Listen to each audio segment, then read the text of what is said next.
বিভিন্ন মেডিকেলগুলোর বা medical কলেজগুলোর professors, doctor, students তারা উপস্থিত হয়েছেন এবং আমি অত্যন্ত সম্মানিত বোধ করছি যে এরকম চমৎকার একটি প্রোগ্রামে আপনারা আমাকে মেহেরবানি করে ইনভাইট করেছেন। কীভাবে দাওয়া কার্যক্রম পরিচালনা করতেন, ওনার মেথোডলজি কেমন ছিল এবং বর্তমান সময়ের সাথে এর প্রাসঙ্গিকতা কেমন, এই টপিকটা নিয়ে কথা। তার আগে আমি শুরুতে দাওয়া ইস্যু যখনই আমার সামনে আসে তখন যেই কথাটা আমি বলি বা শেয়ার করি সেটা হচ্ছে মানহাজুল ওয়াসাতিয়্যা, মানে the balanced approach of Islam, ইসলামের যে ভারসাম্যপূর্ণ নেচার, এটা নিয়ে আমি কথা বলি। এবং আমার আলোচনার শুরুতেই আমি সূরাতুল বাকারার 143 নম্বর আয়াত তেলাওয়াত করেছি, যেখানে আল্লাহ তাআলা বলছেন ওয়াকাযালিকা জাআলনাকুম উম্মাতান ওয়াসাতা লিতাকুনু শুহাদা আলান নাস, অনুরূপভাবে আমি তোমাদেরকে মধ্যমপন্থী জাতি বানিয়েছি বা মধ্যমপন্থী জাতি হিসেবে আবির্ভূত করেছি। উম্মাতান ওয়াসাতা মানে উম্মাতান আদলান ওয়া খিয়ারা, শ্রেষ্ঠ জাতি, ন্যায়পরায়ণ জাতি, এবং যারা শ্রেষ্ঠ, যারা ন্যায়পরায়ণ তারাই মূলত মধ্যমপন্থী জাতি। আল্লাহ তাআলা আমাদেরকে মধ্যমপন্থী জাতি বলেছেন। এই যে মধ্যম পন্থা আল ওয়াসাতিয়া, এটা ইসলামের অনেকগুলো অনন্য বৈশিষ্ট্যের মধ্যে থেকে একটি বৈশিষ্ট্য। বাট মাঝে মাঝে আমরা এই পন্থাটার কথা ভুলে যাই। ভুলে কি করি, অনেক সময় অনেক প্রান্তিক লেভেল থেকে কাজ করে ফেলি, চিন্তা করে ফেলি, অনেক সময় খুব বাড়াবাড়ি করে ফেলি, অনেক সময় ছাড়াছাড়ি করে ফেলি। বরং আমাদের থাকতে হবে মাঝামাঝি। তাহলে the first and foremost reminder today in this conference hall যে আমরা বাড়াবাড়িও করব না, ছাড়াছাড়িও করব না, আমরা মাঝামাঝি থাকব। কোথায় থাকব? জি, মাঝামাঝি, আল ওয়াসাতিয়্যা, যেটা শ্রেষ্ঠ এবং যেই মেথোডলজির কথা কোরআন আমাদেরকে জানিয়েছে। আমি যদি এটাকে ইংরেজি করি ওয়াসাতিয়্যা, তাহলে ইংরেজি দাঁড়াবে এরকম যে the balance nature of Islam, ইসলামের যেই ভারসাম্যপূর্ণ যে নেচার, এটার নাম হচ্ছে মূলত আল ওয়াসাতিয়্যা। আপনি যদি খেয়াল করে দেখেন কিভাবে আমরা অন্যান্য জাতিগোষ্ঠীর তুলনায় মধ্যমপন্থী জাতি, তাহলে দেখবেন যে আমরা যদি সাইয়েদনা ঈসা আলাইহিস সালামের ব্যাপারে কথা বলি, জিসাস ক্রাইস্টের ব্যাপারে, তাহলে দেখেন ওনার ব্যাপারে ইহুদি নাসারারা কেউ বাড়াবাড়ি করেছে, কেউ ছাড়াছাড়ি করেছে, আমরা একেবারে মিডল ওয়েতে আছি। যেমন ঈসা আলাইহিস সালামের ব্যাপারে খ্রিস্টানরা কি বলে জানেন? তারা বলে ঈসা আলাইহিস সালাম হচ্ছে আল্লাহর সন্তান। নাউযুবিল্লাহি মিন যালিক। Jesus Christ is the son of God, গডের সন্তান। তাহলে দেখেন কতটা বাড়াবাড়ি করলো, ঈসা আলাইহিস সালামকে উঠাতে উঠাতে খোদার আসনে নিয়ে বসালো। বাড়াবাড়ি হয়ে গেল না এটা? তাহলে একদল খুব বাড়াবাড়ি করলো। এবার যদি ইহুদিদের কথা চিন্তা করি, ইহুদিরা কি বলে? ইহুদিরা একেবারে উল্টো। তারা বলে ঈসা আলাইহিস সালাম হচ্ছে ইবনু জিনা, মানে জারদ সন্তান। নাউযুবিল্লাহ। দেখেন তাদের প্রত্যেকের আকীদা শোনা মাত্রই আপনাদেরকে বলা লাগতেছে না যে নাউযুবিল্লাহ বলেন, আপনারা স্বতঃস্ফূর্ত ভাবেই বলতেছেন নাউযুবিল্লাহ। তার মানে একদল বাড়াবাড়ি করলো, একদল ছাড়াছাড়ি। একদল বলল তিনি আল্লাহর সন্তান বলে একেবারে আল্লাহর উপরে উঠে গেছে, আরেক দল নামাতে নামাতে একেবারে পদদলিত করলো, বললো তিনি হচ্ছেন বাস্টার্ড, মানে ইবনু জিনা, জারদ সন্তান। নাউযুবিল্লাহ মিন যালিক। একদল নিয়ে গেল একেবারে উপরে, আরেক দল একেবারে নিচে। কিন্তু আমরা কি বলি দেখেন, আমরা বলি ঈসা আলাইহিস সালাম উনি হচ্ছেন আব্দুল্লাহি ওয়া রাসূলুহু, তিনি হচ্ছেন আল্লাহ তাআলার দাস বা বান্দা এবং আল্লাহর সম্মানিত রাসূল। দেখুন কতটা ব্যালেন্সে আকীদা। আমরা আব্দুল্লাহ বলার মধ্য দিয়ে বেসিক্যালি নাসারাদেরকে রিফিউট করি, তাদের প্রতিবাদ করি আমরা যে তোমরা যে বলেছো আল্লাহ সন্তান না, ওইদিকে উঠানো যাবে না, নিচে নামায় নিয়ে আসো, উনি আব্দুল্লাহ আল্লাহর দাস। আর রাসূলুহু, সম্মানিত রাসূল বলে আমরা বেসিক্যালি ইহুদিদেরকে রিফিউট করি, তাদের প্রতিবাদ করি। আমরা বলি যে না, তোমরা যে বলেছো উনি জারদ সন্তান না, ওনার সম্মানকে পদদলিত করা যাবে না, উপরে উঠাইতে হবে, উঠায় রাসূল সম্মানিত রাসূল। তাহলে নাসারাতের আকীদা থেকে আমরা নিচে নেমে আসলাম, ইহুদিদের আকীদা থেকে আমরা উপরের দিকে গেলাম। ফলে এটা কি হলো? ব্যালেন্স হলো, ভারসাম্যপূর্ণ হলো, মধ্যম পন্থা হলো। আশা করি মধ্যম পন্থার উদাহরণটা বুঝতে পেরেছেন। আরেকটা ছোট্ট উদাহরণ দেই। আমাদের বোনদের যখন পিরিয়ড চলে তখন নাসারারা কি করে দেখেন, খ্রিস্টানরা তারা সবকিছু করে, কোনো বাদ বিচার রাখে না, তখন এমনকি ফিজিক্যাল ইন্টিমেসিতেও যায়। যখন আমাদের বোনদের পিরিয়ড চলে তখন তারা ফিজিক্যাল ইন্টিমেসিতেও যায়, কোনো বাদ বিচার নেই। এটা হচ্ছে নাসারাদের অবস্থা। আর ইহুদিদের কি অবস্থান? এরা এই 5 দিন 7 দিন আমাদের বোনদের যখন পিরিয়ড চলে তখন তারা তাদের স্ত্রীদেরকে ধরবে না, ছুবে না, স্পর্শ করবে না, একসাথে বসবেও না।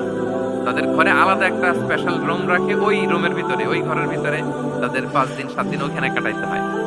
আমরা আবার সুস্থ হলে তারপরে আসবো। দেখেন একদল খুব বাড়াবাড়ি করলো, আরেক দল ছাড়াছাড়ি করলো। কিন্তু আমাদের ইসলামে আমরা ব্যালেন্স, যে বোনদের যখন পিরিয়ড চলে হাজবেন্ড ওয়াইফ তখন স্বাভাবিক মেলামেশা, কথাবার্তা, ঘরের টুকিটাকি কাজ সবই করতে পারবে, ইল্লাল জিমা, যেটা আমরা ফিজিক্যাল ইন্টিমেসি বলি, ওইটা ছাড়া আমরা সবই করতে পারবো। তাহলে দেখেন এই দুইটা উদাহরণ আমি সামনে আনলাম এজন্য যে এই যে মানহাজুল ওয়াসাতিয়াতি ওয়াল ই'তিদাল, মধ্যম পন্থার কথা আমরা যেটা বলি, যেটাকে দিয়ে আল্লাহ তাআলা আমাদেরকে সম্মানিত করেছেন, যে ওয়াকাযালিকা জাআলনাকুম উম্মাতান ওয়াসাতা, তোমাদেরকে আমি মধ্যমপন্থী জাতি বানিয়েছি, তোমাদের মধ্যে বাড়াবাড়িও থাকবে না, ছাড়াছাড়িও থাকবে না, বরং আমরা হব মধ্যমপন্থী। আমরা কি হব? কি হব? কিছুদিন আগে বোধহয় দেখলাম ওই যে ছাত্ররা যে দল করতেছে ওইটাও মধ্যমপন্থা নাম দিয়ে দিছে। আবার আজকের এই আলোচনা করে কোন বিপদে পড়ি, পরে বলবে যে তো বোধহয় ছাত্রদেরকে সাপোর্ট করতেছে ভেতরে ভেতরে। না, ওই ছাত্রদের মধ্যমপন্থার কথা বলতেছি না, ইসলাম যে মানহাজুল ওয়াসাতিয়ার কথা বলেছে সেটার কথা বললাম। প্রিয় ভাইরা, প্রথম কথা হচ্ছে আপনি যখন দাওয়া বলবেন তখন আমাকে মধ্যম পন্থা বলতেই হবে। আমরা যখন ইসলাম শিখবো, শেখাবো, ইসলাম বুঝবো, বুঝাবো, এই সব ক্ষেত্রে আমাদেরকে মধ্যম পন্থা অবলম্বন করতে হবে। আমাদের খেয়াল রাখতে হবে আমরা যেন এক্সট্রিম লাইনে না যাই, আবার খুব এক্সট্রা লিবারেল যেন না হয়ে যায়, আমরা যেন মধ্যমপন্থী একটা অবস্থানে থাকি। এবং দাওয়া দেওয়ার ক্ষেত্রে এটাই বলা হয়েছে, আল্লাহ তাআলা বলছেন উদউ ইলা সাবিলি রাব্বিকা বিল হিকমাতি ওয়াল মাউইদাতিল হাসানাতি ওয়াজাদিলহুম বিল্লাতি হিয়া আহসান। নবী, আপনি লোকদেরকে আল্লাহর পথে ডাকুন, বিল হিকমা, প্রজ্ঞার সাথে, সুন্দর সুন্দর উপদেশ সহকারে, এবং কখনো তর্ক বিতর্কে জড়ানো লাগলে সেটা উত্তম ভাবে আপনাকে জড়াতে হবে। তার মানে এই যে ইসলাম বোঝার ক্ষেত্রে, প্রচারের ক্ষেত্রে মধ্যম পন্থার নীতি, যেটা প্রজ্ঞা বা সুন্দর উপদেশমালা দিয়ে দাওয়াত দেওয়া, এটাও মূলত মধ্যম পন্থারই বহিঃপ্রকাশ। আমরা যখন কোনো দাওয়া কাজ করব অলওয়েজ মাথায় রাখতে হবে যে আমি বাড়াবাড়ি যেন না করি, আমি আবার ছাড়াছাড়িও যেন না করি, আমি যেন মাঝামাঝি থাকি। তো এই যে দাওয়া আমরা দিচ্ছি, দাওয়াটা কি? বেসিকলি এটা হচ্ছে একটা কমিউনিকেশন, রাইট? এই যে আমি কথা বলতেছি, আপনারা শুনতেছেন, ইমাম সাহেব খুতবা দিচ্ছেন, আমরা এটা শুনি, দাওয়া হয়, বিভিন্ন রকম দাওয়া এখন হচ্ছে, এগুলো basically communication. This communication should be full of wisdom and beautiful advice. এটাই মূলত আল ওয়াসাতিয়া, মানহাজুল ওয়াসাতিয়া, মধ্যম পন্থা। আমি যে বিশ্ববিদ্যালয় থেকে ব্যাচেলর করেছি, ওই বিশ্ববিদ্যালয়ের একটা স্লোগান আছে, মানহাজুল ওয়াসাতিয়াতি ওয়াল ই'তিদাল। ওনারা মধ্যম পন্থার কথা বলে। তো আমি যেহেতু এই বিশ্ববিদ্যালয় আল আজহারের গ্রাজুয়েট, আমি যেখানেই যাই একটু করে আমি এই আল ওয়াসাতিয়ার কথাটা বলি, প্রিয় ভাইরা। তো দাওয়া যেহেতু কমিউনিকেশন, আমরা ওরাল দাওয়া দিয়ে থাকি, কিন্তু বেসিকলি ওরাল দাওয়ার চেয়ে যেটা প্র্যাকটিক্যাল দাওয়া, থিওরিটিক্যাল দাওয়ার চেয়ে প্র্যাকটিক্যাল দাওয়াটা এটা বেশি ইফেক্টিভ, বেশি প্রোডাক্টিভ। আমরা যখন তাফসির মাহফিল করি, আমরা খুতবা দেই, আলোচনা করি, এটা থেকে তো মানুষ শিখে, কিন্তু আমি যদি আমার আচরণ দিয়ে কোনো একটা মেসেজ দিতে পারি, ওইটা মানুষের হৃদয়ে বেশি দাগ কাটে, বেশি মনে থাকে, খুব বেশি মনে থাকে। এটার সুযোগ আপনাদের বেশি। যেমন আমি যদি একটা কোরআনের আয়াতের কথা বলি, এটার খুব একটা মূল্যায়ন নাই, কারণ উনি হুজুর মানুষ, উনি তো কোরআনই বলবে। কিন্তু একজন ডক্টর যখন কোরআনের আয়াত বলে, তখন বলে দেখছো মাশাআল্লাহ, একজন ডক্টর, সে চিকিৎসা বিজ্ঞানে এত বড় এক্সপার্টিজের পর আবার কোরআনও জানে। ওই কথা কিন্তু আমিও বলছি, আমার দাম নাই। কিন্তু আপনাদেরকে কত সম্মানের চোখে দেখা হচ্ছে। আবার দেখেন 5 ওয়াক্ত সালাত আদায় করা জামাতের সাথে, ফরজ সালাতগুলো, এটা তো মানে করতেই হবে, কম্পালসারি। এটা করে তো খুব বেশি ক্রেডিট নেওয়ার কিছু নাই, আমরা সবাই পড়ি। কিন্তু একজন ডাক্তার যখন নামাজ পড়ে, খেয়াল করে দেখবেন, একজন ডক্টর যখন চেম্বারে রোগীদেরকে রেখে বলে যে ওখানে যদি লেখা থাকে যে সালাতের সময় বিরতি থাকবে, বা বলা হয় যে এই ডাক্তার কিন্তু রোগী বসিয়ে রেখে নামাজটা পড়ে এসে আবার রোগী দেখা শুরু করে, এটা সবাই খুব পজিটিভলি নেয়। দেখো এত ব্যস্ততার পরেও তাইলে এই সময় রোগী দেখতে পারতো, কিন্তু উনি নামাজ পড়ে। দেখেন একই কোরআনের কথা আমিও বললাম, আপনিও বললেন, আপনার মর্যাদা কত বেশি। আমিও জামাতে নামাজ পড়ি, ইমামতি করাই, আর আপনি যে একটু তাড়াতাড়ি করে নামাজটা পড়ে চলে আসেন, এটাতে আপনার এপ্রিসিয়েশন কত বেশি। তো এভাবে আপনাদের কিন্তু দাওয়া কাজ করার সুযোগ অনেক বেশি, কারণ এটা অনেক মানে নোবেল একটা প্রফেশন, মহৎ পেশা। আপনারা জনগণকে সরাসরি সেবা দেওয়ার যে ব্যাপারটা, এটার সুযোগ আছে। যুদ্ধ বিধ্বস্ত আপনি আহতদেরকে সেবা দিতে পারেন, আগুনে পোড়া রোগীদেরকে সেবা দিতে পারেন, দুরারোগ্য ব্যাধি, তার আর যাওয়ার জায়গা নেই, আপনি সেবা দিতে পারতেছেন। যে কোনো রোগ বালাই, যে কোনো পরিস্থিতিতে যখন একজন মানুষ অসুস্থ হয়, তখন আপনি সেবা দিচ্ছেন, তখন তার মনটা কিন্তু খুব নরম থাকে, তার মধ্যে একটা অসহায়ত্ব কাজ করে। ওই একটা অসহায় মানুষ, তার মনটা খুব নরম, ওইরকম একটা সিচুয়েশনে তারা আপনাদের দ্বারস্থ হয়। ফলে আপনাদের কিন্তু দাওয়া কাজ করার সুযোগ অনেক বেশি, এবং সেক্ষেত্রে ওরাল দাওয়ার চেয়ে আপনার যে প্র্যাকটিক্যাল দাওয়া, এটার ইফেক্ট অনেক বেশি। নিজের আচরণ দিয়ে যে মেসেজটা দেওয়া যায়, এটা সবচেয়ে ইফেক্টিভ। আপনার লেনদেন, আপনার ডিলিংস কেমন, আপনি মানুষ হিসেবে কেমন, এটা সবচেয়ে পাওয়ারফুল দাওয়া। উমরে ফারুক রাদিয়াল্লাহু তাআলা আনহু, উনি ওনার ছাত্রদেরকে প্রায়ই বলতেন, উমরে ফারুক রাদিয়াল্লাহু তাআলা উনি বলতেন যে কুনু দুআতান ইলাল্লাহি ওয়া আনতুম সামিতুন, যে তোমরা আল্লাহর রাস্তায় দাওয়াতি কাজে বের হয়ে যাও এমন অবস্থায় যে তোমরা চুপচাপ। তো ছাত্ররা বলতো, দাওয়াতি কাজও করতে বলতেছেন, আবার চুপচাপও থাকতে বলতেছেন, এটা আবার কিভাবে দাওয়াত দেব? তো উমর ফারুক রাদিয়াল্লাহু তাআলা আনহু বলতেন, বি আখলাকিকুম, আমাদের আখলাক দিয়ে দাওয়াত দাও। আখলাক দিয়ে দাওয়াত দেওয়া যায় না? বলেন তো, আখলাক দিয়ে দাওয়াত দেওয়া যায় কি যায় না? যায়। এই আখলাক দিয়ে যে দাওয়াত, এটা অনেক পাওয়ারফুল। 10টা তাফসীর মাহফিল করে আমি এটা করতে পারবো না। আপনি আপনার আখলাক দিয়ে, আপনার ব্যক্তিত্ব দিয়ে, আপনার লেনদেন, হ্যাঁ, এগুলো দিয়ে আপনি যে দাওয়াটা দিতে পারবেন, অন্য অনেক কিছু দিয়ে সেটা হবে না। এজন্য ওমর ফারুক বলতেন, কুনু দুআতান ইলাল্লাহি ওয়া আনতুম সামিতুন, আল্লাহর রাস্তায় দায়ী হয়ে বের হও কিন্তু চুপচাপ। কিভাবে? বলে বি আখলাকিকুম, তোমাদের আখলাক দিয়ে। এটা বেশি পাওয়ারফুল। এবং রাসূল সাল্লাল্লাহু আলাইহি ওয়াসাল্লামের ব্যাপারে যখন জিজ্ঞেস করা হতো আম্মা জান আয়েশা রাদিয়াল্লাহু তাআলা আনহাকে, যে রাসূল সাল্লাল্লাহু আলাইহি ওয়াসাল্লামের আচরণ কেমন ছিল, তখন আম্মা জান আয়েশা বলতেন যে কানা খুলুকুহু আল কুরআন, কোরআনই ছিল রাসূল সাল্লাল্লাহু আলাইহি ওয়াসাল্লামের চরিত্র। পুরো কোরআনে 30 পারায় থিওরিটিক্যালি যা বলা আছে রাসূল সাল্লাল্লাহু আলাইহি ওয়াসাল্লামের জীবনীতে, প্র্যাকটিক্যালি সেটা দেখানো আছে। Mobile should be in pocket. ভাইজান খুব দায়িত্বশীলতার সাথে একেবারে সামনে থেকে রেকর্ডিং করতেছেন, মাশাআল্লাহ। ওই যে শুরুতে বলছি যে সবাইকে দায়িত্বশীল হইতে হবে। আম্মা জান আয়েশা বলতেন, কানা খুলুকুহু আল কুরআন, রাসূল সাল্লাল্লাহু আলাইহি ওয়াসাল্লামের চরিত্র ছিল কোরআন। ইনদামা রাসূলুল্লাহ সাল্লাল্লাহু আলাইহি ওয়াসাল্লাম ইয়ামশি আলাল আরদ কাআন্নাল কুরআনা ইয়ামশি আলাইহি, রাসূল সাল্লাল্লাহু আলাইহি ওয়াসাল্লাম যখন মদিনার রাস্তা দিয়ে হেঁটে যেতেন, as if a living Quran is walking on the street, মনে হতো একটা জীবন্ত কোরআন রাস্তা দিয়ে হেঁটে হেঁটে যাচ্ছে।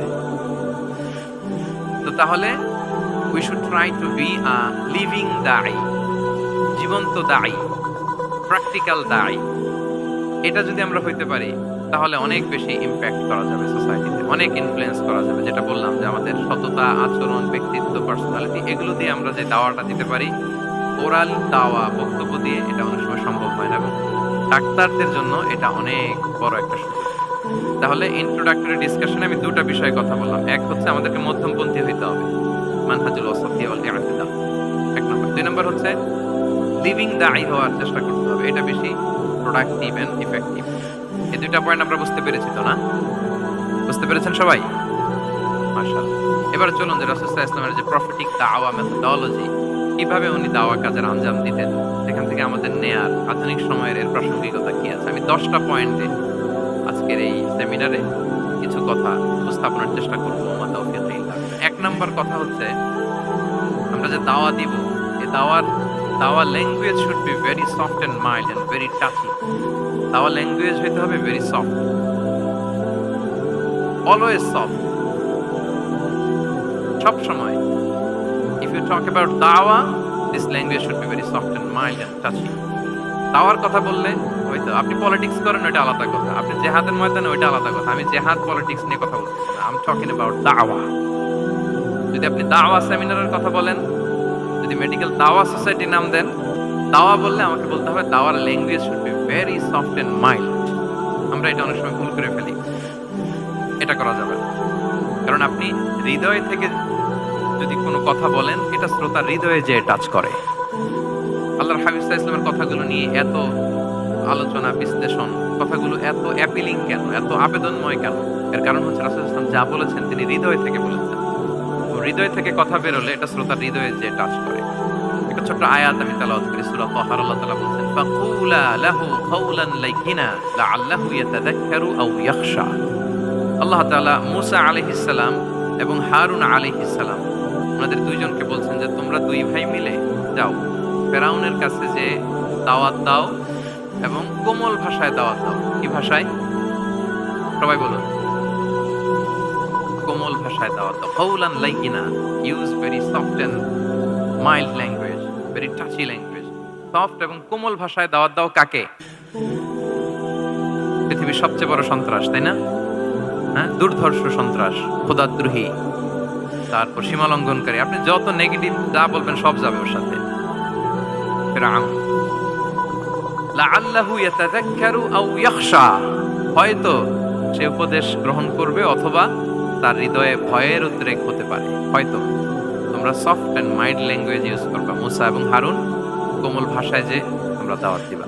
আচ্ছা, কার ব্যাপারে আল্লাহ বললেন, কাকে দাওয়াত দিতে বললেন, সবাই বলেন তো নামটা? ফেরাউন। আচ্ছা, ফেরাউনের ক্ষেত্রে আল্লাহ তাআলা বললেন যে soft and mild language use করো, নরম ভাষা। আমাকে উত্তর দেন, আমাদের কারেন্ট সময় আমরা যাদেরকে জালিম বলি, যাদেরকে খারাপ বলি, ফাসিক বলি, পাপাচারী, ধরেন যে আমার মধ্যে বা আপনাদের মধ্যে যে সবচেয়ে খারাপ পাপাচারী মনে করার সুযোগ আমাদের নাই। কে জান্নাতি কে জাহান্নামী এটা ডিসাইড করবে কে? আল্লাহ তাআলা। কিন্তু আমাদের চোখে যে পাপী, যে ভুল করেছে, যে জালিম, ওই জালিমগুলো, খারাপ লোকগুলো কি ফেরাউনের চেয়ে বেশি খারাপ ছিল? ছিল? ওই ফেরাউনের ক্ষেত্রে আল্লাহ বলেছেন ফাকুল আলাহু কাওলান লাইকিনা, সফট ল্যাঙ্গুয়েজ ইউজ করো মুসা এবং হারুন, কোমল ভাষা ব্যবহার করো, হয়তো তার ভুল ভেঙে যাবে, হয়তো সে উপদেশ গ্রহণ করবে। তো তাহলে দেখেন কত বড় ভুল আমরা করি। আমরা মাঝে মাঝে এমন অ্যাটাকিং মোডে কথা বলি, এমন আগ্রাসী হয়ে কথা বলি, ওর মানার এক সুযোগ থাকলেও ও মানবে না। কি বলেন? যাও মানার একটু ইচ্ছা ছিল, আমার এই অ্যাটিটিউডের কারণে সে আর এটা শুনবে না। এটাই মানুষের স্বভাব। আপনি আগ্রাসী হয়ে অ্যাটাকিং হয়ে কথা বলে মানুষ এটা শোনে না। তাহলে দাওয়ার প্রফেটিক 1 নাম্বার মেথোডোলজি হচ্ছে দাওয়ার ল্যাঙ্গুয়েজ হইতে হবে very soft and very mild. আল্লাহ তাআলা সূরাতু আলে ইমরানে বলছেন ফাবিমা রাহমাতিন মিনাল্লাহি লিনতা লাহুম ওয়ালাউ কুনতা ফাদ্দান গালিযাল কলবি লানফাদ্দু মিন হাওলিক। নবী হে, আল্লাহর অনুগ্রহে, আল্লাহর রহমতে আপনি কোমল ভাষী হয়েছেন। আপনি কোমল ভাষী না হয়ে যদি রূঢ় ভাষী হতেন তাহলে মানুষজন আপনার কাছ থেকে ভেগে ভেগে পালাতো। কিন্তু আমরা দেখতাম যে সাহাবারা রাসূল সাল্লাল্লাহু আলাইহি ওয়াসাল্লামের কাছে শুধু জড়ো হইতে চেত, দেখা করতে চেত, রাসূলকে ঘিরে রাখতো, এত পছন্দ করতো রাসূল সাল্লাল্লাহু আলাইহি ওয়াসাল্লামের কোমল আচরণের কারণে। ইভেন ফ্যামিলিতে কোনো সমস্যা হলে, অনেক সাহাবারা বলতেন ফ্যামিলির সাথে সমস্যা হলেও তারা রাসূলের কাছে চলে আসতো। এমনকি কারো পেটে ক্ষুধা লাগলেও তারা রাসূলের দরবারে চলে আসতো। তারা বলতো রাসূল সাল্লাল্লাহু আলাইহি ওয়াসাল্লামের চেহারার দিকে তাকালেই আমাদের ক্ষুধা মিটে যেত। কি কোমল ভাষী ছিলেন, কত সুন্দর সফট ল্যাঙ্গুয়েজ রাসূল সাল্লাল্লাহু আলাইহি ওয়াসাল্লাম ইউজ করেছেন। রাসূল সাল্লাল্লাহু আলাইহি ওয়াসাল্লাম কখনো যে কঠোর ভাষায় কথা বলতেন না তা না, মাঝে মাঝে বলতেন, কিন্তু বেশিরভাগ ওনার দাওয়া ছিল সফট এন্ড মাইল্ড। মাঝে মাঝে প্রেক্ষাপটের আলোকে রাসূল সাল্লাল্লাহু আলাইহি ওয়াসাল্লাম অনেক সময় তেজস্বী জ্বালাময়ী ভাষণ দিতেন। মনে হতো কান্নাহু তিনি কি করছেন, ব্যাটালিয়নকে কমান্ড করছেন। এটা মাঝে মাঝে চেহারা লাল হয়ে যেত, গড়গড় করতেন যুদ্ধের আগে। কিন্তু রেগুলার বেসিসে রাসূল সাল্লাল্লাহু আলাইহি ওয়াসাল্লাম খুব কোমল ভাষায় কথা বলতেন। তাহলে 1 নম্বরে যেটা জানলাম, যদি আপনি দাওয়া মেন্টালিটি, দাওয়া মোডে থাকতে চান, আপনার ভাষা হতে হবে শক্ত না নরম? সফট হইতে হবে, কোমল। কারোর প্রতি আগ্রাসী হয়ে যেন আমরা কথা না বলি, অ্যাটাকিং মোডে যেন না বলি, বললেও শুনবে না। এটাই মানুষের নেচার, সফট ল্যাঙ্গুয়েজে বলতে হয়। ফেরাউনকে যদি বলা হয় ওর সাথে ভালোভাবে বলো, তো আমাদের আশেপাশে যারা আছে এরা তো মানে আরো এদেরকে সম্মান দিয়ে নরম করে বলা উচিত। কি বলেন? জি, 1 নম্বর গেল। 2 নম্বর হচ্ছে দাওয়াকে ফলপ্রসূ করতে হলে রাসূল সাল্লাল্লাহু আলাইহি ওয়াসাল্লাম যেটা করতেন, শ্রোতাদের অনেক সময় মনোযোগ আকর্ষণের জন্য উনি অনেক ধরনের টুলস, অনেক ধরনের জিনিস তিনি ব্যবহার করতেন। যেমন একটা পদ্ধতি রাসূল সাল্লাল্লাহু আলাইহি ওয়াসাল্লামের ছিল, রাসূল সাল্লাল্লাহু আলাইহি ওয়াসাল্লাম মানুষের আকর্ষণ বৃদ্ধির জন্য মাঝে মাঝে প্রশ্ন ছুড়ে দিতেন অডিয়েন্সকে, drawing attention of the listener by throwing questions. Question throw করার মাধ্যমে অ্যাটেনশন থ্রো করতেন। হাদিসের এরকম অনেক উদাহরণ পাওয়া যায়। একটা ছোট্ট হাদিস শেয়ার করি, সহিহ মুসলিমে এসেছে। রাসূল সাল্লাল্লাহু আলাইহি ওয়াসাল্লাম একবার সাহাবাদেরকে বললেন, ইন্না মিনাশ শাজারি শাজারাতান লা ইয়াসকুতু ওয়ারাকুহা মাসালুহা মাসালুল মুসলিম। রাসূল সাল্লাল্লাহু আলাইহি ওয়াসাল্লাম জিজ্ঞেস করলেন, তোমরা কি কেউ বলতে পারবা বৃক্ষরাজির মধ্যে একটা বৃক্ষ আছে, মানে গাছের মধ্যে একটা গাছ আছে যেই গাছের কখনো পাতা ঝরে না, ওই গাছের পাতা কখনো ঝরে না। এর দৃষ্টান্ত হচ্ছে মুসলিমের দৃষ্টান্তের মতো। বলতো হাদিসুনি মা হিয়া, বলতো ওই গাছটা কি? কে বলতে পারো? আপনারা তো সব একেবারে পেরে গেছেন। সাহাবারা ওই দিন কেউ বলতে পারেন নাই। কারণ কি জানেন? একে তো আমরা জানি হাদিস স্টাডি করার কারণে। হাদিস স্টাডি না করলে তো আমরা বলতে পারতাম না। আমাদের দেশে তো খেজুর গাছ তো হয়ও না। তো ওনারা কেউ বলতে পারে না। এর কারণ হচ্ছে তারা ভাবছিল প্রশ্ন যেহেতু করছে এটা যেন তেন প্রশ্ন, এটা কঠিন কোনো গাছের একটা নাম বলতে হবে। তো বাড়ির পাশে যে খেজুর গাছ, মদিনার অলিতে গলিতে যে খেজুর গাছ ভর্তি, এই দিকে আর ওনাদের অ্যাটেনশন যায় না। ওনারা চলে গেছে মরুভূমিতে, ইয়ামানে, তারপর একেবারে ডেজার্টের মাঝখানে কি কি ক্যাকটাস, গুলমলতা, কি কি গাছ আছে ওগুলো আওড়াচ্ছে মনে মনে। ভাবতেছে যে খেজুর গাছের কথা তো রাসূল সাল্লাল্লাহু আলাইহি ওয়াসাল্লাম আমাদের জিজ্ঞেস করার কথা না, এত আমাদের গাছ, বাড়ির পাশের গাছ, কেউই আর বলতে পারে নাই। এরপর রাসূল সাল্লাল্লাহু আলাইহি ওয়াসাল্লাম যখন দেখলেন সবাই অপারগ, রাসূল সাল্লাল্লাহু আলাইহি ওয়াসাল্লাম বললেন, ইন্নাহা আন-নাখলা, এটা হচ্ছে খেজুর গাছ, ডেট প্লান্ট। তো আব্দুল্লাহ ইবনে উমর রাদিয়াল্লাহু তাআলা আনহু বাড়িতে যাওয়ার পরে ওমরে ফারুককে তার বাবাকে বললেন যে, বাবা, আজকে যে রাসূল সাল্লাল্লাহু আলাইহি ওয়াসাল্লাম প্রশ্ন ছুড়ে দিলেন আপনারা যে কেউ পারলেন না, উত্তরটা কিন্তু আমি পারতাম। তো ওমরে ফারুক বললেন, বলো কি তুমি পারতা? তো বললা না কেন? তুমি আজকে উত্তর দিতে পারলে তো রাসূলের সামনে আমার বুকটা এত বড় হয়ে যেত। মানে লাল উট পেলে আরবরা যেই খুশি, আমি এর চেয়ে বেশি খুশি হতাম। তখন উনি বললেন যে, আপনি পারতেছেন না, অন্যান্য বয়স্ক সাহাবারা পারতেছে না, মুরব্বীরা কেউ যেহেতু বলে নাই, আমি বিনয়ের খাতিরে উত্তরটা দেই নাই, কিন্তু আমি জানতাম যে এটা খেজুর গাছ। তাহলে দেখেন রাসূল সাল্লাল্লাহু আলাইহি ওয়াসাল্লাম অ্যাটেনশনটাকে ড্র করার জন্য প্রশ্ন ছুড়ে দিতেন। তো এই প্রশ্ন ছুড়ে দিয়ে কিন্তু আমরা মানুষের দৃষ্টি আকর্ষণ করতে হবে। আপনারা তো মানে প্রশ্ন ছড়াই তো আপনাদের কাজ, যে কি অবস্থা, শরীরটা কেমন, পেট ঠিক আছে কিনা, ঘুম হয় কিনা, কমন প্রশ্ন না আপনাদের? আপনাদের কাছে গেলেই তো প্রথমে জিজ্ঞেস করে যে হজম হয় কিনা, তারপর ঘুম আসে কিনা, এই হয় কিনা, অনেক প্রশ্ন আপনারা করেন। তো এইভাবে আপনি যদি আস্তে আস্তে প্রশ্নের ছলে যদি তাকে আপনি দাওয়া দিতে চান, আপনি কিন্তু দিতে পারেন। এটা রাসূল সাল্লাল্লাহু আলাইহি ওয়াসাল্লামের একটা দাওয়া মেথড হবে। দুইটা বলে ফেললাম, একটা হচ্ছে দাওয়ার ল্যাঙ্গুয়েজ হতে হবে অনেক শক্ত, নাকি হ্যাঁ নরম, সফট এন্ড মাইল্ড। দুই নাম্বার হচ্ছে প্রশ্ন ছুড়ে দিয়ে শ্রোতাকে আকর্ষণ করা, মনোযোগ আকর্ষণ করা। তিন নাম্বার ভিজুয়াল এক্সপ্লেনেশন, রাসূল সাল্লাল্লাহু আলাইহি ওয়াসাল্লাম এটা করতেন যাতে করে আরো সহজে বোঝানোর জন্য। এটা নিশ্চয়ই আপনারা করেন। রাসূল সাল্লাল্লাহু আলাইহি ওয়াসাল্লামের দাওয়া জিন্দেগিতে দেখা যায় প্রায় সময় কিছু উনি ভিজুয়াল এক্সপ্লেনেশন নিয়ে এসেছেন সাহাবাদের সামনে, যাতে করে সাহাবারা to get a better idea of the issue, আরো ইজিলি বুঝতে পারেন। যেমন একবার রাসূল সাল্লাল্লাহু আলাইহি ওয়াসাল্লাম অনাথ ইয়েতিমদেরকে যারা দেখভাল করে তাদেরকে মর্যাদা, এটা বোঝাতে যে রাসূল সাল্লাল্লাহু আলাইহি ওয়াসাল্লাম দুই আঙ্গুল উঁচু করে একবার বললেন যে, আনা ওয়া কাফিলুল ইয়াতীমি ফিল জান্নাতি কাহাতাইন। আমার আঙ্গুল দুটো দেখতে পাচ্ছেন আপনারা সবাই? দুইটা আঙ্গুল উঁচু করেন তো এভাবে। মানুষ তো মনে করবে ভিক্টরি সাইন দেখাই দিছে আমরা। এই যে, তো রাসূল সাল্লাল্লাহু আলাইহি ওয়াসাল্লাম বললেন, আনা ওয়া কাফিলুল ইয়াতীমি কাহাতাইন, হাত নামান। অর্থাৎ আমি এবং এতিমের রক্ষণাবেক্ষণকারী কিয়ামতের দিন এভাবে কাছাকাছি প্রতিবেশী হয়ে থাকবো। এই দুইটা আঙ্গুলের মাঝখানে যেমনি খুব একটা স্পেস নাই, গ্যাপ নাই, মানে একেবারে কাছাকাছি, নেইবরিং ফিঙ্গার, রাইট? আমি এবং এতিমের রক্ষণাবেক্ষণকারী এভাবে নেইবর হয়ে থাকবে। এই যে ভিজুয়াল এক্সপ্লেনেশন দেখছেন, এই যে দাওয়ার মধ্যে মাঝে মাঝে এরকম ভিজুয়াল এক্সপ্লেনেশন করতে হবে যাতে করে শ্রোতারা বোঝে। রাসূল সাল্লাল্লাহু আলাইহি ওয়াসাল্লাম করেছেন। আচ্ছা, মুসনাদে আহমদে এক হাদিস এসেছে, রাসূল সাল্লাল্লাহু আলাইহি ওয়াসাল্লাম একবার খেজুরের একটা ডাল নিয়ে মরুভূমির মধ্যে একটা দাগ টানলেন। খাত্তালানা রাসূলুল্লাহ সাল্লাল্লাহু আলাইহি ওয়াসাল্লাম খাত্তা, একটা স্ট্রেইট লাইন দিয়ে রাসূল সাল্লাল্লাহু আলাইহি ওয়াসাল্লাম বললেন, এটা হচ্ছে সিরাতুল মুস্তাকিম। সাহাবাদের দৃষ্টি আকর্ষিত হলো, সবাই মনোযোগী হয়ে উঠলো, তাই নাকি? সিরাতুল মুস্তাকিম, যে দোয়া আমরা প্রতিদিন করি, ইহদিনাস সিরাতাল মুস্তাকিম। খেজুরের ডাল দিয়ে স্ট্রেইট লাইন কেটে বললেন, এটা হচ্ছে সিরাতুল মুস্তাকিম।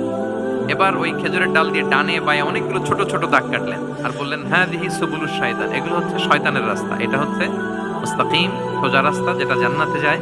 আর ডানে বায়ে অনেকগুলো দাগ কাটলেন, ডেকে বললেন, এই প্রতিটি রাস্তায় একটা করে শয়তান বসে থাকে আর সে তোমাদেরকে টেম্পটেশন দিতে থাকে, প্রভোকেশন করতে থাকে, ধোঁকা দিতে থাকে, ওয়াসওয়াসা দিতে থাকে।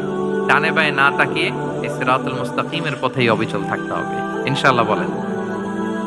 তাহলে দেখেন, মরুভূমির মাঝখানে, তখন তো আর ওই যে এলইডি প্রজেক্টর থাকলে হয়তো রাসূল সাল্লাল্লাহু আলাইহি ওয়াসাল্লাম ওইটাই ব্যবহার করতেন। আমরা এটা এখন করতে পারি বোঝানোর জন্য। রাসূল সাল্লাল্লাহু আলাইহি ওয়াসাল্লাম খেজুরের ডাল দিয়ে মরুভূমির মধ্যে দাগ কেটে সাহাবীদেরকে এই ভিজুয়াল এক্সপ্লেনেশন দিলেন এবং সাহাবারা খুব সহজে বুঝতে পারলেন যে কোনটা সিরাতুল মুস্তাকিম, কোনটা সিরাতুশ শাইতান। এভাবে রাসূল সাল্লাল্লাহু আলাইহি ওয়াসাল্লাম ভিজুয়াল এক্সপ্লেনেশন ইউজ করতেন। আমরা বিশ্বাসীরা যে ভাই ভাই, মুমিনরা যে ভাই ভাই, আমাদের সম্পর্ক যে কত সুদৃঢ় মজবুত, এটা বোঝাতে যে একবার রাসূল সাল্লাল্লাহু আলাইহি ওয়াসাল্লাম বললেন, আল মুমিনু লিল মুমিনি কাল বুনিয়ান। বিশ্বাসীরা তাদের সম্পর্ক হচ্ছে কাল বুনিয়ান, একটা সুদৃঢ় প্রাচীরের মতো, সীসা ঢালা প্রাচীরের মতো। ইয়াশুদ্দু বা'দুহু বা'দা, যেটার এক পাশ আরেক পাশকে মজবুত করে। Strengthening one part the others, এক পার্ট আরেক পার্টকে মজবুত করে। যেমন বিল্ডিং, এদিকে ভেঙে ফেললে এটা নড়বড়ে হয়ে যাবে।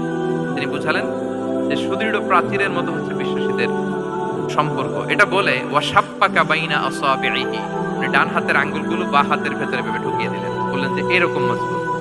সুবহানাল্লাহ। এই যে এই হাতের আঙ্গুলগুলো এই হাতে ঢুকিয়ে এরকম চাপ দিলে খুব শক্ত হয় না, মজবুত হয় না? রাসূল সাল্লাল্লাহু আলাইহি ওয়াসাল্লাম বললেন, আমাদের বন্ধন হচ্ছে এরকম সুদৃঢ় মজবুত, সুদৃঢ় ঢালা প্রাচীরের মতো। আল্লাহু আকবার। তাহলে এই যে ভিজুয়াল এক্সপ্লেনেশন রাসূল সাল্লাল্লাহু আলাইহি ওয়াসাল্লাম বোঝানোর জন্য এই যে এরকম দাগ কাটা, কখনো এইভাবে হাদিসে এরকম অনেক পাওয়া যায়। আমি অল্প কয়েকটা সময়ের টাইম কনস্ট্রেন্টের কারণে অল্প কয়েকটা নিয়ে আসলাম। তাহলে এটা রাসূল সাল্লাল্লাহু আলাইহি ওয়াসাল্লামের একটা দাওয়া মেথোডোলজি ছিল, বোঝানোর জন্য কত ইজিয়েস্ট ওয়েতে তিনি অডিয়েন্সের কাছে পৌঁছাতে পারেন। তিনি প্রয়োজনে ভিজুয়াল এক্সপ্লেনেশনের সহায়তা। কয়টা গেল মেথোডোলজি? ৩টা।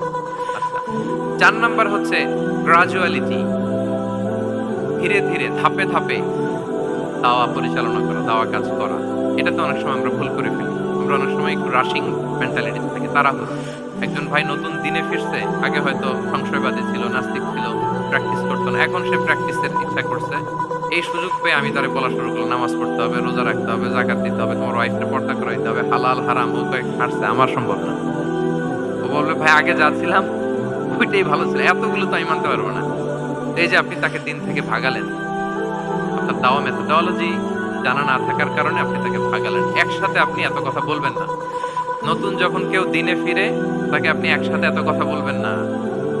নতুন যখন কোনো বোন ইসলামে আসতে চায়, তাকে আপনি কঠিন করে বলবেন না।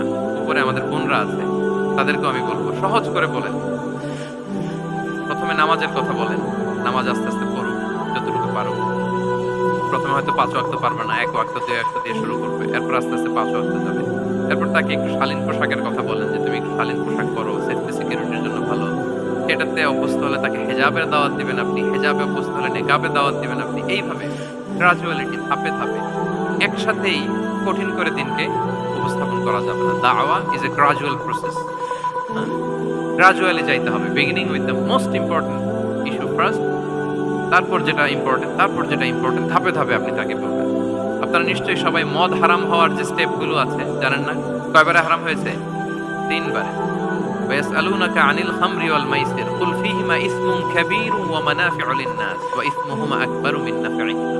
প্রথমে বললেন মদে কিছু উপকার আছে, কিন্তু এটার গুনাহ বেশি, ক্ষতি বেশি। কিন্তু সামান্য উপকার আছে। তো মানুষ সচেতন হয়ে গেল যে না, এটা কিন্তু গুনাহ আছে, ক্ষতি আছে, সাবধান হইতে হবে। মদ খাওয়া কমায় দিল। এরপর বলা হলো ওয়ালা তাকরাবুস সালাতা ওয়া আনতুম সুকারা, মাতাল হয়ে মদ খাওয়া অবস্থায় নামাজে যেও না। কারণ কোন এক সাহাবী নামাজে এমন ভাবে তেলাওয়াত করলেন, অর্থ চেঞ্জ হয়ে গেল। ফলে দিনে 5 বার মদ খাওয়া যাবে না। এই আয়াত দিয়ে তো তাই বোঝা যায়, তাই না? 5 বারের জন্য যখন সাবধান হয়ে গেল, আরো তারা অভ্যস্ত হয়ে গেল। এরপরে নাজিল হলো ইন্নামাল খামরু ওয়াল মাইসিরু ওয়াল আনসাবু ওয়াল আজলামু রিজসুম মিন আমালিশ শাইতানি ফাজতানিবুহু। মদ, জুয়া, ভাগ্যলিপি, এগুলো শয়তানের কাজ, এগুলো থেকে বেঁচে থাকবে। সবাই মদিনার ঘরের ভেতরে মদের বোতল যেগুলো ছিল ভেঙে সব রাস্তায় মদ দিয়ে মদিনার অলিগলি সয়লাভ। সুবহানাল্লাহ, কারো কষ্ট হয়নি, কারণ ধাপে ধাপে মদকে হারাম করা হয়েছে। কেউ যদি চেইন স্মোকার থাকে, আপনি যদি বলেন যে স্মোকিং হারাম, কালকে থেকে একটাও খেতে পারবে না, পারবে? ও তো মারা যাবে। ও সব বাদ দিতে পারবে, স্মোকিং বাদ দিতে পারবে না। তো কি করবেন? তাকে আপনি অল্প অল্প করে, একটু একটু করে ছাড়ো। এই যে রমজান আসতেছে, সারাদিন তো করতেই পারবা না, রাতে 2-3টা করে খাইও, বেশি খাইও না। না মানে ছাড়ানোর জন্য বলতেছে আর কি, যে 10টা খায় তারা যদি আপনি 2টা খাইতে বলেন, এটা তো আপনি দাওয়াই দিলেন, নাকি কমাইতে বললেন? তো সিগারেটের প্রতি তার উৎসাহিত করতেছি না আমরা। চেইন স্মোকার ও 10টা ছাড়া হয় না প্রতিদিন। তো এই রমজানে আপনি তারা বললেন যে সারাদিন তো তুমি না খেয়ে থাকবা, রাতে 1টা 2টা বা 3টা গেল। প্রথম দশকে 3টা, এরপরের দশকে 2টা, তারপরের দশকে 1টা। যে 1টা খায় তারপরের দিন তো সে চাইলে ছেড়েও দিতে পারে, কি বলেন? এইভাবে গ্রাজুয়ালি তাকে ছাড়ানোর জন্য অভ্যস্ত করতে হবে। তাহলে এই গ্রাজুয়ালিটিটা দরকার। আমি হাদিস থেকে, সিরাত থেকে একটা উদাহরণ দেই, শুনুন। রাসূল সাল্লাল্লাহু আলাইহি ওয়াসাল্লাম মুআয ইবনে জাবাল রাদিয়াল্লাহু তাআলা আনহুকে ইয়ামানের গভর্নর করে পাঠালেন। তো তখন তাকে বললেন যে মুআয, ইন্নাকা তাআতি কওমান মিন আহলিল কিতাব, তোমাকে এমন একটা এলাকার গভর্নর করে পাঠাচ্ছি, তারা কিন্তু আহলি কিতাব, মানে people of the books, Jews and Christian community, তারা ইহুদি খ্রিস্টান। তো তাদেরকে যখন দাওয়াত দিবা, ধাপে ধাপে দিবা। কিভাবে দিবা? তিনি বললেন ফাদউহুম ইলা শাহাদাতি আন লা ইলাহা ইল্লাল্লাহ ওয়া আন্না মুহাম্মাদুর রাসূলুল্লাহ। প্রথমে দাওয়াত দিবা তাওহীদ আর রিসালাতের। আওয়াজ করে বলেন, প্রথমে কিসের? তাওহীদ এবং রিসালাত। আচ্ছা, ফা ইনহুম আতাউ লিযালিক, তারা যখন এটা মেনে নেয়। আরবিটা খেয়াল করেছেন অর্থটা? ফা ইনহুম আতাউ লিযালিক, তাওহীদ রিসালাত যদি মেনে নেয় তাহলে তাদেরকে 5 ওয়াক্ত নামাজের দাওয়াত দিও। আচ্ছা, 5 ওয়াক্ত নামাজে যখন তারা অভ্যস্ত হয়ে যায়, ফাইনহুম আতাউ লিযালিক, যখন তারা এটাও মেনে নেয় তখন তাদেরকে যাকাতের আদেশ করো। সুবহানাল্লাহ, সুবহানাল্লাহ। দেখেন ধাপে ধাপে একবারে সবগুলো বিধান একবারে তাদের সাথে শেয়ার করতে বলেনি। প্রথমে তাওহীদের, রিসালাতের, মেনে নিলে সালাতের, মেনে নিলে যাকাতের, ধাপে ধাপে।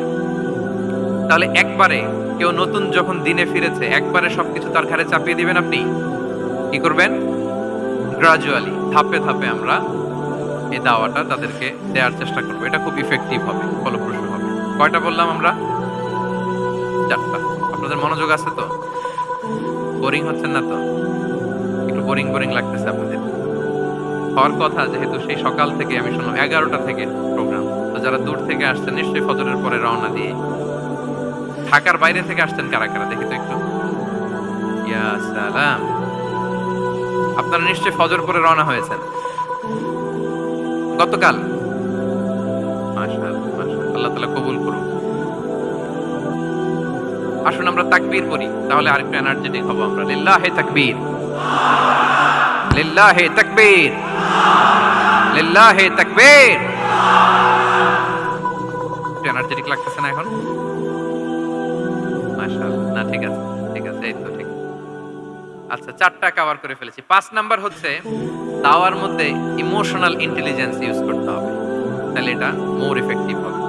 মানে আপনি মানুষের আবেগ অনুভূতি নাড়িয়ে দিয়ে যদি দাওয়া দিতে পারেন, এটা তার শুদ্ধাচারের জন্য অনেক কাজে দেবে। ইমোশনাল ইন্টেলিজেন্স মানে তার আবেগ, ইমোশনকে আপনি ট্রিগার আপ করবেন, ওইটাতে আপনি টাচ করবেন, তাহলে দেখবেন যে সে একেবারে কাবু হয়ে গেছে।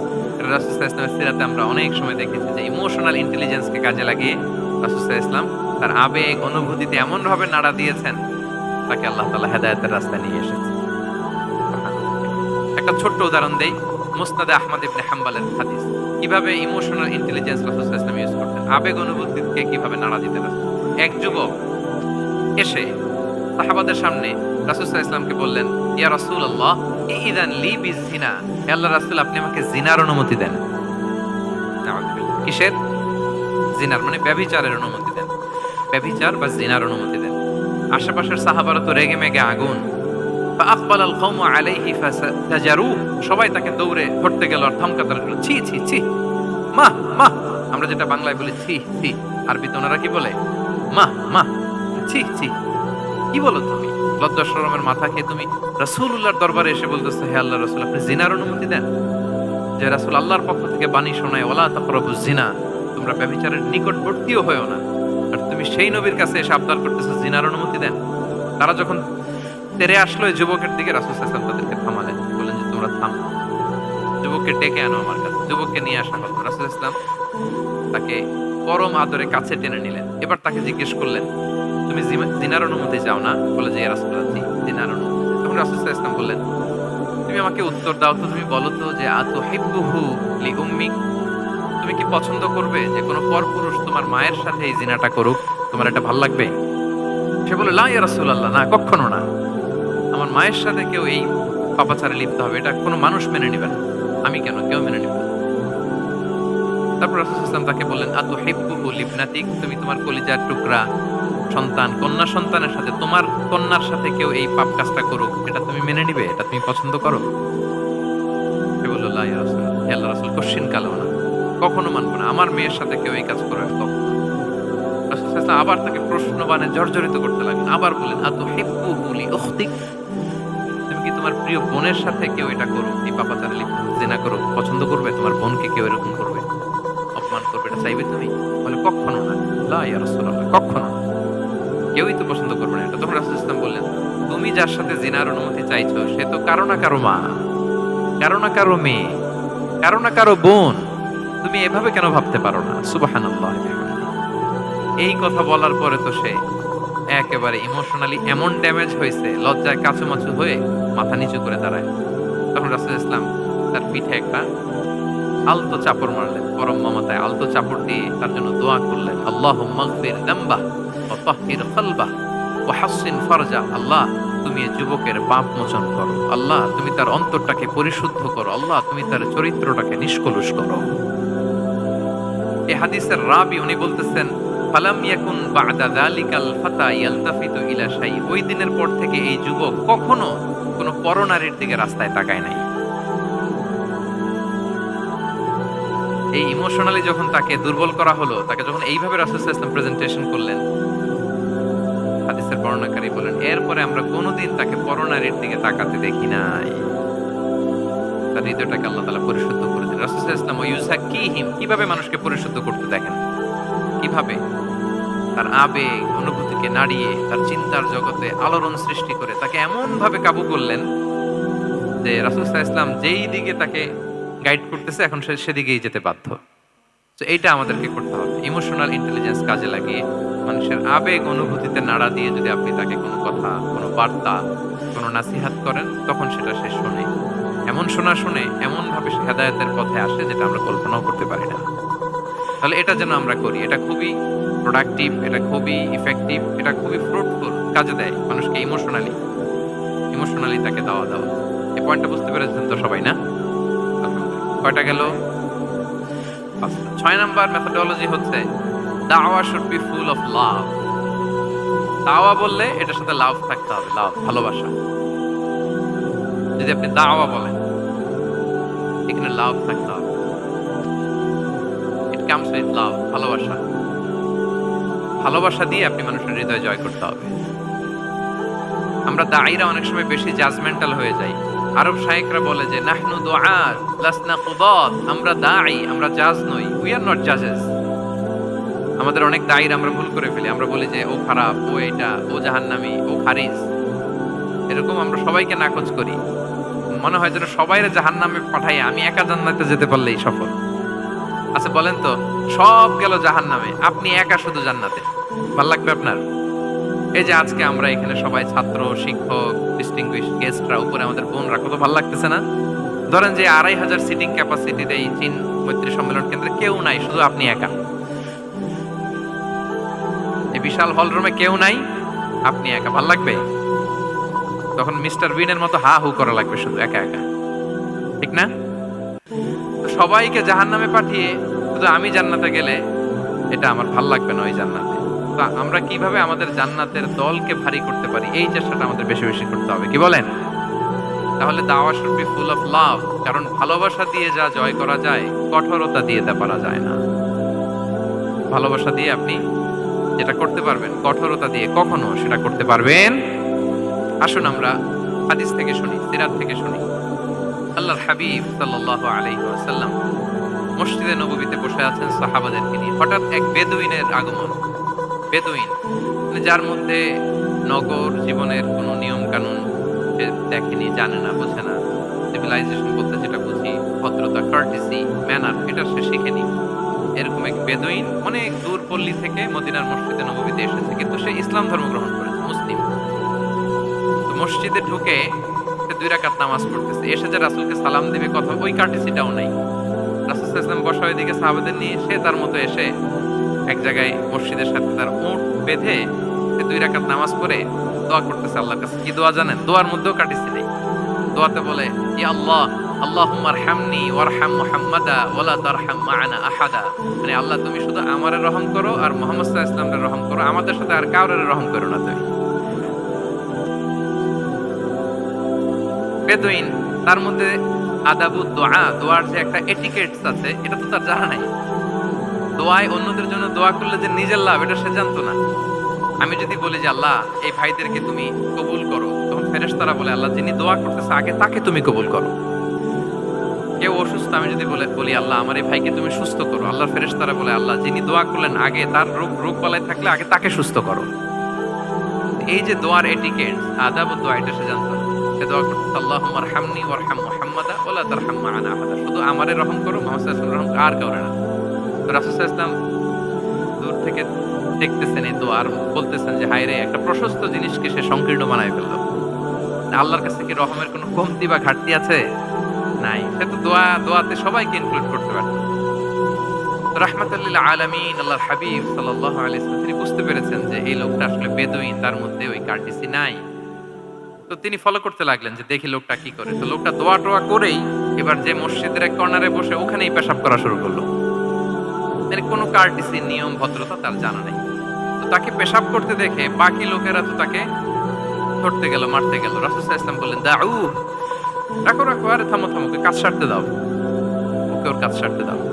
কারণ আপনারা এটা ভালো জানেন যে ওয়াশরুম সারা অবস্থায় যদি কেউ বাইরে থেকে জোরে ডাক দেয় তাইলে অবস্থা খারাপ আছে, ঠিক কিনা বলেন? কেউ টয়লেট সারতেছে ওয়াশরুমে, তখন যদি আপনি জোরে নক করেন এটা তার ক্ষতি হয়, কারণ আগে তাকে ওইটা পাস করতে হবে স্মুথলি। এটাও একটা এটিকেট যে কেউ ওয়াশরুমে গেল, আমাকেও যেতে হবে, তো আমি যে বারবার ডিস্টার্ব না করে ওখানে একটু পায়চারা করতে পারি, একটু হালকা মৃদু শব্দে কাশে দিতে পারি, আমি যে বাইরে আছি, সামওয়ান ইজ ওয়েটিং আউটসাইড, এটা তাকে বোঝাতে পারি। কিন্তু অনেকে যে কি করে, ধাম ধাম করার যখন শুরু করে ওই বেচারার তো অবস্থা টাইট। এটা যেন আমরা না করি, এই শিক্ষাটা কিন্তু এই হাদিস থেকে পাই। রাসূল সাল্লাল্লাহু আলাইহি ওয়াসাল্লাম বললেন, দাউ দাউ, রাখো রাখো, আরে ছাড়ো ছাড়ো, ও তো এখন ইয়ে করতেছে, ইউরিন পাস করতেছে, রাখো, ওটাও সারুক, আগে সারুক, আমরা পরে ডিল করি। তো সবাইকে তিনি থামালেন, ও সারল। এবার রাসূল সাল্লাল্লাহু আলাইহি ওয়াসাল্লাম বললেন, এবার তোমরা যে ওয়াহারিকু আলা বাউলিহি সাজলান মিন মা, যে মসজিদে নববীর ফ্লোর ছিল বালুর ফ্লোর, শুকিয়ে যাবে, বললেন যে ওর পেশাব করা জায়গার উপর এক বালতি পানি ঢেলে দাও। সাহাবারা দিল। আর এই বেদুইন লোককে রাসূল সাল্লাল্লাহু আলাইহি ওয়াসাল্লাম কাছে টেনে নিলেন, যে তাকে খুব ভালোবাসা দিয়ে বললেন, কি অবস্থা তোমার, কোত্থেকে আসছো, সব খোঁজ খবর নিয়ে বললেন যে তুমি যে এইখানে নামাজ পড়লা, এরপরে আবার এই কাজটা সারলা, তুমি কি জানো এইখানে আল্লাহর জিকির করা হয়, এটা আমাদের ইবাদতগাহ, এখানে আমরা রবের জিকির করি, তার কাছে ফরিয়াদ করি, সবাই মিলে এই কমিউনিটির সবাই এখানে আসে, এই কমিউনিটির, মদিনার কমিউনিটির সবাই মিলে, নারী পুরুষ নির্বিশেষে আমরা এসে এখানে আল্লাহর কাছে ফরিয়াদ করি, দোয়া করি, ইবাদত করি, কোরআন তেলাওয়াত করি, এটা আমাদের ইবাদতগাহ। এইখানে কি এমন কাজটা করা তোমার ঠিক হলো? সে তো লজ্জায় কাচুমাচু হয়ে রাসূল সাল্লাল্লাহু আলাইহি ওয়াসাল্লামের কাছে ক্ষমা চাইতেছে। সুবহানাল্লাহ। একটা কঠিন পরিস্থিতিকে ভালোবাসা দিয়ে রাসূল সাল্লাল্লাহু আলাইহি ওয়াসাল্লাম কোথায় নিয়ে যেতেন, এটাকে পুরো হিস্ট্রি পাল্টে দিতেন, সিনারিও পাল্টে দিতেন। সাহাবারা অবাক হলো, তারাও শিখলো যে না, এরকম করা যাবে না। তখন তাকে এইভাবে ডিল করলেন। আর সাহাবারা যারা রাগারাগি করেছিল, সাহাবীদেরকে রাসূল সাল্লাল্লাহু আলাইহি ওয়াসাল্লাম বললেন, ফা ইন্নামা বুইসতুম মুয়াসসিরিন ওয়া লাম তুবআসু মুআসসিরিন, মনে রেখো তোমরা সহজপন্থী হয়ে প্রেরিত হয়েছো, তোমরা কঠিন কট্টরপন্থী হয়ে, জটিলপন্থী হয়ে প্রেরিত হও নাই। তোমরা কোনো কাজকে জটিল ভাবে সমাধানের দিকে যেও না, সহজ করে সলভ করবা। সুবহানাল্লাহ, সুবহানাল্লাহ। তাহলে দেখেন, ভালোবাসা দিয়ে রাসূল সাল্লাল্লাহু আলাইহি ওয়াসাল্লাম ওই বেদুইনকে যেভাবে আদব শিক্ষা দিলেন, তার হৃদয় জয় করলেন, কঠোরতা দিয়ে পারা যেত? বলেন তো পারা যেত? পারা যেত না। তো 6 নাম্বার দাওয়া মেথোডোলজি হচ্ছে, দাওয়া should be full of love, full of love, full of well wishes. আপনি শুভকামনা, ভালোবাসা, এটা দিয়ে আপনি মানুষের হৃদয়ে যতটুকু জায়গা পাবেন, কঠোরতা দিয়ে পাবেন না। আরেকটা ছোট্ট উদাহরণ দিই। সুমামা ইবনে উসাল রাদিয়াল্লাহু তাআলা আনহু, উনি ইয়ামামার অধিপতি ছিলেন, অধিপতি। রাসূল সাল্লাল্লাহু আলাইহি ওয়াসাল্লামকে হত্যা করতে এসেছিলেন গোপনে। কি করতে? হত্যা করতে। কি করতে বলেন সবাই? হত্যা করার জন্য এসেছিলেন। কিন্তু দুর্ভাগ্যক্রমে হত্যা করতে এসে সে ধরা পড়ে গেছে সাহাবীদের হাতে, হত্যা করতে পারে নাই সুমামা ইবনে উসাল। তো সাহাবীরা তাকে ধরে মসজিদে নববীর পিলারের সাথে বেঁধে রাখলো, তাকে ডাকে। তারা বলল যে ইয়া রাসূলুল্লাহ, দেখেন ইয়ামামা থেকে আসছে সুমামা ইবনে উসাল আপনাকে হত্যা করবার জন্য, তাকে আমরা ধরে ফেলেছি, আমরা বেঁধে রেখেছি। তো রাসূল সাল্লাল্লাহু আলাইহি ওয়াসাল্লাম তার কাছে যে তার খোঁজ খবর নিলেন প্রথম দিন, এবং তার সামনে যথারীতি তাওহীদ এবং রিসালার দাওয়াত দিলেন। ফিরে আসলেন, ফিরে এসে সাহাবাদেরকে বললেন, তোমাদের ঘরে ভালো রুটি আছে কার কাছে? রুটির কালেকশন, আটা পিষে রুটি বানাতে পারবে। একজন বলল যে এটা সুমামাকে দিয়ে আসো, দিয়ে আসলো। আরেকজন বলল ভালো তাজা খেজুর আছে কার কাছে? এক সাহাবী বললেন আমার কাছে। রাসূল সাল্লাল্লাহু আলাইহি ওয়াসাল্লাম বললেন যাও, এটা সুমামাকে দিয়ে আসো, দিয়ে আসলেন। এরপরের দিন রাসূল সাল্লাল্লাহু আলাইহি ওয়াসাল্লাম যে আবার ইসলামের সৌন্দর্য, মাহাসিনু আহকামি শারিয়া, ইসলামী শারিয়ার যে বিউটি অফ ইসলাম, এটা তুলে ধরলেন, ইসলামের যৌক্তিকতা তুলে ধরলেন। সে অবাক হতে লাগলো যে কিরে, যুদ্ধবন্দীদের সাথে মুহাম্মদ সাল্লাল্লাহু আলাইহি ওয়াসাল্লাম এবং তার অনুসারীরা এরকম আচরণ করে? সে তো যুদ্ধবন্দী, এত সুন্দর আচরণ। তাকে আবার ইসলামের সুশীতল পানিগুলোর প্রতি আহ্বান করে রাসূল সাল্লাল্লাহু আলাইহি ওয়াসাল্লাম বাড়িতে এসে এবার নিজের যে উট আছে, উটকে যে পালে, সে রাখালকে বলল, তুমি উটের দুধ দহন করে তাকে কিছু দুধ দিয়ে আসো, যাও। আসছিল রাসূল সাল্লাল্লাহু আলাইহি ওয়াসাল্লামকে কি করতে? হত্যা করতে। তো তাকে উটের গরম দুধ দিয়ে আসা হলো, সে পেট ভরে খেলো। তৃতীয় দিন এবার রাসূল সাল্লাল্লাহু আলাইহি ওয়াসাল্লাম যে ইসলামের যে ভবিষ্যৎ, ইসলাম মানলে যে জান্নাতে থাকা যাবে, এগুলো সব বললেন, এবং তাকে আরো অনেক মেহমানদারি করলেন, আপ্যায়ন করলেন। দিন যখন রাসূল সাল্লাল্লাহু আলাইহি ওয়াসাল্লাম ইসলামকে তার সামনে এভাবে প্রেজেন্ট করলেন, আপ্যায়ন করলেন, ভালো আচরণ দেখালেন, সে অবাক হয়ে গেল। আল্লাহ তাআলা তার হৃদয়টাকে নূর দিয়ে আলোকিত করে দিলেন। 3 দিন পর রাসূল সাল্লাল্লাহু আলাইহি ওয়াসাল্লাম সাহাবীদেরকে ডেকে বললেন, যাও সুমামা ইবনে উসালের হাত পাগুলো যে রশি দিয়ে বেঁধে রেখেছো ছেড়ে দাও, রশিগুলো খুলে দাও। সাহাবারা বলেন কি ইয়া রাসূলুল্লাহ, সে তো খুনি, সুযোগ পেলেই তো অ্যাসাসিনেট করতো, তার হাতের রশি খুলে দিতে আপনাকে মেরে ফেলবে। আল্লাহ রাসূল সাল্লাল্লাহু আলাইহি ওয়াসাল্লাম বললেন, না, আমি যা জানি তোমরা সেটা জানো না, যেটা বলেছি তাই করো। মসজিদে নববীর পিলারের সাথে তাকে যে বেঁধে রেখেছো, রশি খুলে দাও, হাত পা খুলে দাও। আল্লাহর হাবিব সাল্লাল্লাহু আলাইহি ওয়াসাল্লামের নির্দেশ মোতাবেক সাহাবারা ওনার হাত খুলে দিলেন, পা খুলে দিলেন। সুমামা ইবনে উসাল কারোর সাথে কথা না বলে, তার বাড়ি তো ইয়ামামা, সেখানেও ফিরে গেলেন না, অন্য কোনো শহরেও গেলেন না। তিনি মদিনা থেকে অনতি দূরে একটা খেজুরের বাগান আছে, ওখানে কুয়া আছে, উনি যে ওই কুয়ার পানি দিয়ে গোসল করলেন। গোসল করে পবিত্র হয়ে মসজিদে নববীতে রাসূল সাল্লাল্লাহু আলাইহি ওয়াসাল্লামের কাছে ফিরে আসলেন, আর এসেই ঘোষণা দিলেন, আশহাদু আল্লা ইলাহা ইল্লাল্লাহ ওয়া আশহাদু আন্না মুহাম্মাদার রাসূলুল্লাহ। সুবহানাল্লাহ, সুবহানাল্লাহ। তিনি বললেন যে আমি সাক্ষ্য দিচ্ছি আল্লাহ ছাড়া কোনো ইলাহ নেই, আরো সাক্ষ্য দিচ্ছি যে মুহাম্মদ আপনি আল্লাহর প্রেরিত বান্দা এবং রাসূল। সুবহানাল্লাহ পড়বেন না সবাই? এবার তিনি বললেন, মুহাম্মদ, আপনার চেহারার চাইতে অপছন্দের চেহারা পৃথিবীতে আর দ্বিতীয়টা আমার কাছে ছিল না, কিন্তু আজকের পর থেকে আপনার চেয়ে প্রিয় চেহারা, আপনার চেহারার চেয়ে প্রিয় কোনো চেহারা আমার কাছে আর নাই। ইসলামের চেয়ে অপছন্দনীয় ধর্ম আমার কাছে আর ছিল না, কিন্তু আজ থেকে ইসলামের চেয়ে পছন্দনীয় কোনো ধর্ম আমার কাছে নাই। মদিনার চেয়ে অপছন্দের শহর আমার কাছে ছিল না, কিন্তু আজ থেকে মদিনার চেয়ে কোনো প্রিয় শহর আমার কাছে নাই। উনি গমের বড় ডিলার ছিলেন, গম ব্যবসা করতেন।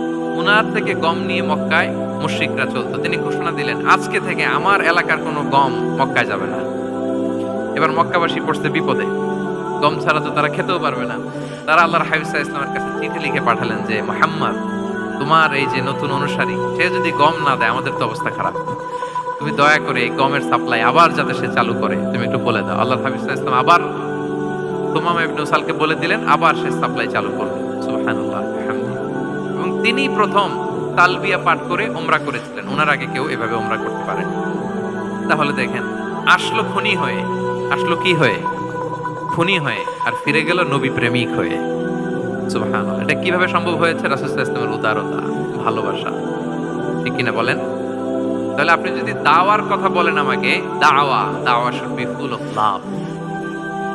কারণ ভালোবাসা দিয়ে যা জয় করা যায়, কঠোরতা দিয়ে সেটা পারা যায় না। কয়টা গেল? কয়টা? আর রইল কয়টা? 4টা। আগ্রহ আছে তো না শোনার?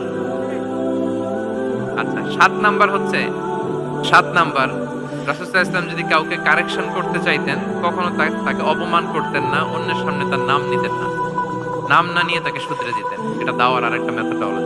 কেউ কোনো ভুল কাজ করলে তার নাম ধরে অন্যের সামনে লজ্জিত করতেন না। আমরা কিন্তু অনেক সময় করে ফেলি, করি না? অন্যের সামনে মানুষকে কারেক্ট করি, এটা ঠিক না। The way he use to correct others, আপনি যদি সিরাতের দিকে তাকান, কিভাবে উনি অন্যকে কারেকশন দিতেন, নাম উল্লেখ করতেন। আমরা এটা অনেক ভুল করি।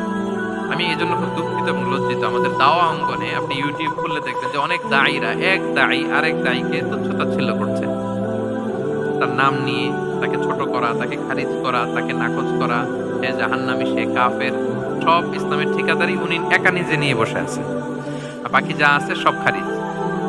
এইটা রাসূল সাল্লাল্লাহু আলাইহি ওয়াসাল্লামের দাওয়ার সাথে যায় না। বরং কেউ যদি কোনো ভুল কিছু বলে, ভুল করে, আপনি যদি মনে করেন যে না, তার এটা ভুল, আমারটা সঠিক, তো আপনার নিয়ম হচ্ছে আপনি সঠিকটা প্রচার করা। তাহলে কেউ যদি ভুল করে থাকে, তারও টনক নড়বে, বাকিরাও সঠিকটা জেনে যাবে। এটা হচ্ছে রাসূল সাল্লাল্লাহু আলাইহি ওয়াসাল্লামের দাওয়া মেথডোলজি। তিনি কখনো কারো নাম ধরে অন্যের সামনে, মানুষের সামনে তাকে লজ্জা দিতেন না, তাকে কারেক্ট করতে যেতেন না। এটা ছিল রাসূল সাল্লাল্লাহু আলাইহি ওয়াসাল্লামের বৈশিষ্ট্য। আসুন আমরা সিরাত থেকে দেখি, হাদিস থেকে দেখি। আল্লাহর হাবিব সাল্লাল্লাহু আলাইহি ওয়াসাল্লাম উনি রাতে দিনে কি কি আমল করতেন, গোপন আমল, এগুলো জানার জন্য 3 জন সাহাবী রাসূল সাল্লাল্লাহু আলাইহি ওয়াসাল্লামের স্ত্রীদের কাছে গেলেন। যে জিজ্ঞেস করলেন যে আপনারা আমাদেরকে বলুন যে রাসূল সাল্লাল্লাহু আলাইহি ওয়াসাল্লাম রাতে কি আমল করে, দুপুরে কি আমল করে, বিকেলে কি আমল করে।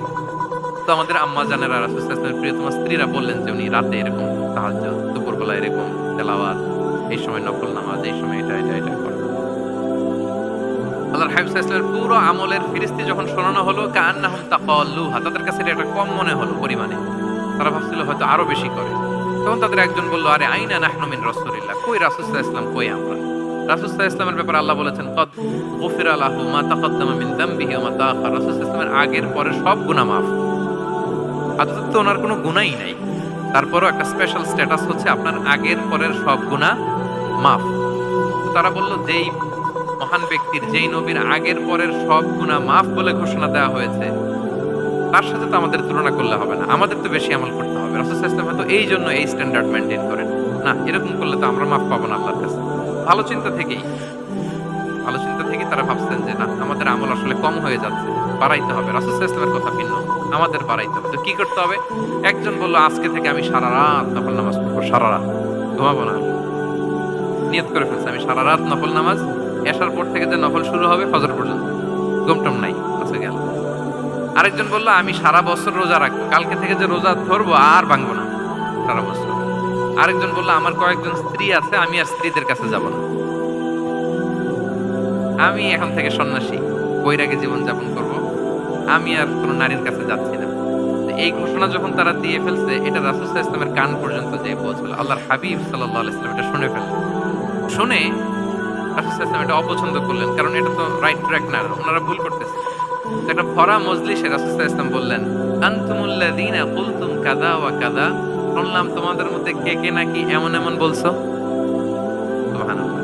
তিনি বলতে পারে এই আব্দুল্লাহ দাঁড়াও, এই আব্দুর রহমান স্ট্যান্ড আপ, এই দাঁড়াও, তুমি নাকি এটা বলছো, তুমি এটা বললে তো ওনারা লজ্জা পেতেন না? সবার সামনে লজ্জা পেতেন। উনি এটা না করে কাজ হাসিল হয়ে যাচ্ছে, বললেন আনতুমুল্লাযীনা কুলতুম কাযা ওয়া কাযা।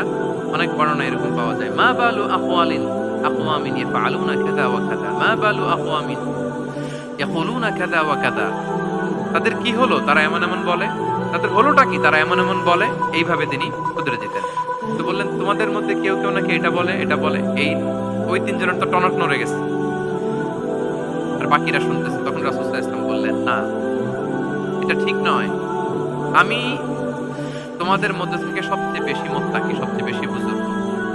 ওয়াল্লাহি ইন্নী লা আখশাকুম লিল্লাহি ওয়া আতকাকুম লাহু। আমি তোমাদের মধ্যে থেকে আল্লাহকে সবচেয়ে বেশি ভয় পাই। বলেন তো রাসূল সাল্লাল্লাহু আলাইহি ওয়াসাল্লামের চেয়ে বেশি আল্লাহকে ভয় পাওয়া কারো পক্ষে সম্ভব? আল্লাহর হাবিব সাল্লাল্লাহু আলাইহি ওয়াসাল্লামের চেয়ে বেশি মুত্তাকি হওয়া কারো পক্ষে সম্ভব? আমার নবীর চাইতে শ্রেষ্ঠ হওয়া সম্ভব? তার যে স্ট্যান্ডার্ড ইবাদতের, এটারে ছাড়ায় যাওয়া সম্ভব? সম্ভব।